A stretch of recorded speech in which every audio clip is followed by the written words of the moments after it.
بسم الله الرحمن الرحيم. الرحمن علم القرآن خلق الإنسان علمه البيان. الشمس والقمر بحسبان والنجم والشجر يسجدان. والسماء رفعها ووضع الميزان ألا تطغوا في الميزان وأقيموا الوزن بالقسط ولا تخسروا الميزان. والأرض وضعها للأنام فيها فاكهة والنخل ذات الأكمام والحب ذو العصف والريحان. فبأي آلاء ربكما تكذبان؟ خلق الإنسان من صلصال كالفخار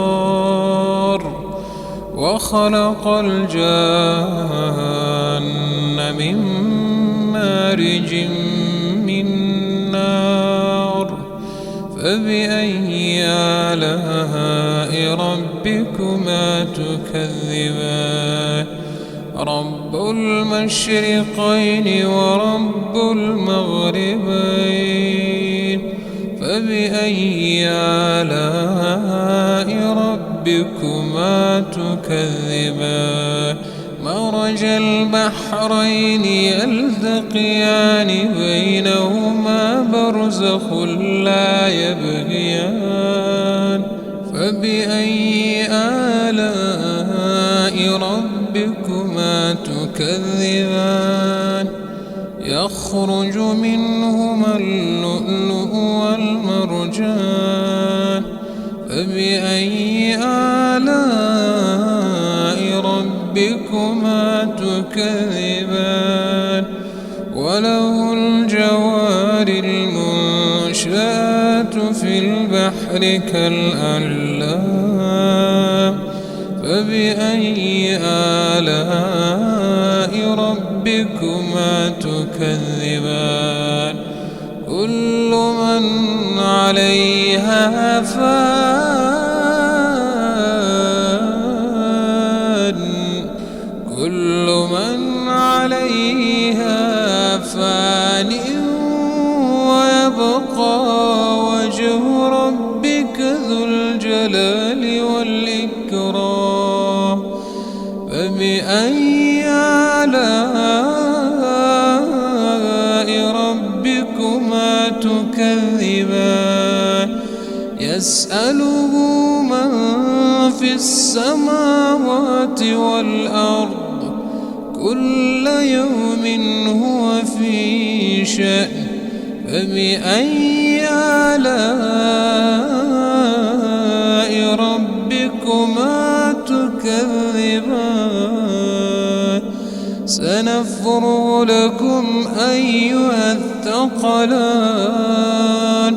فبأي آلاء ربكما تكذبان؟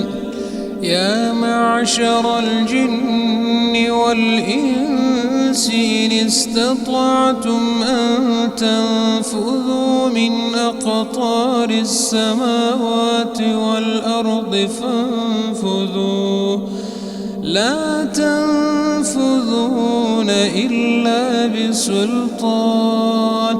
فبأي آلاء ربكما تكذبان؟ يرسل عليكما شواظ من نار ونحاس فلا تنتصران. فبأي آلاء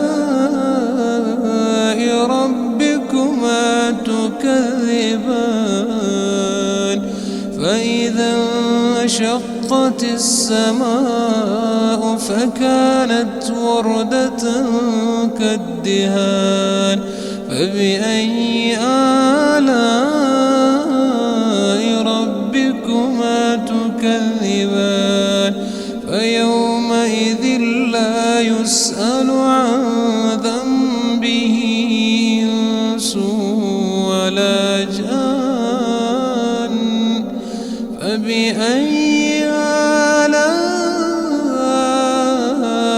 ربكما تكذبان يعرف المجرمون بسيماهم فيؤخذ بالنواصي والأقدام فبأي آلاء ربكما تكذبان هذه جهنم التي يكذب بها المجرمون يطوفون بينها وبين حميم آن فبأي آلاء ربكما تكذبان ولمن خاف مقام ربه جنتان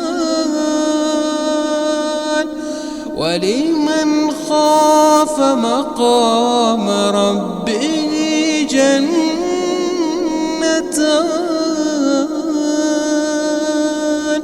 فبأي آلاء ربكما تكذبان ذواتا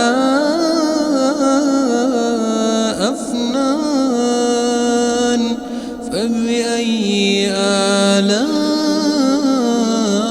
ربكما تكذبان فيهما عينان تجريان فبأي آلاء ربكما تكذبان فيهما من كل فاكهة زوجان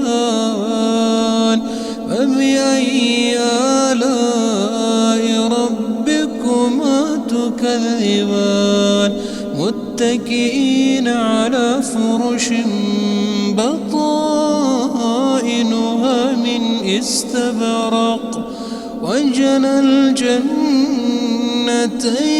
ذان فبأي آلاء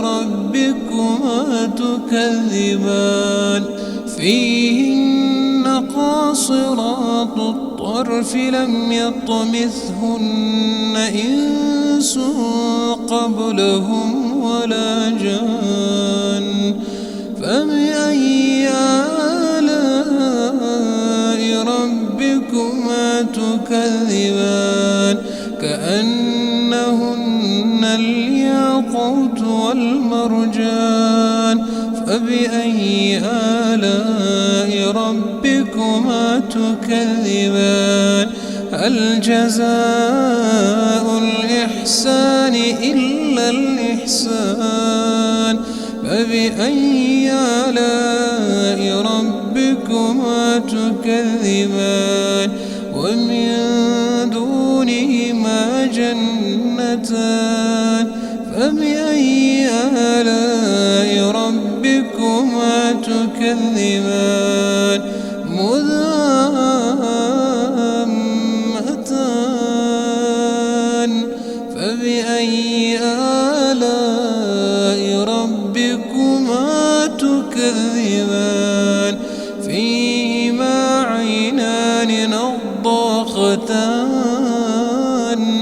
فبأي آلاء ربكما تكذبان فيهما فاكهة ونخل ورمان فبأي آلاء ربكما تكذبان فيهن خيرات حسان فبأي آلاء ربكما تكذبان حور مقصورات في الخيام فبأي آلاء ربكما تكذبان لم يطمثهن إنس قبلهم ولا جان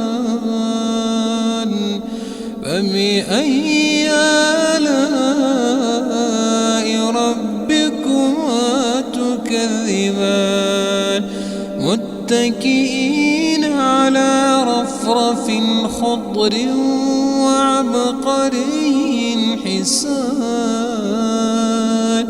فبأي آلاء ربكما تكذبان تبارك اسم ربك ذي الجلال والإكرام.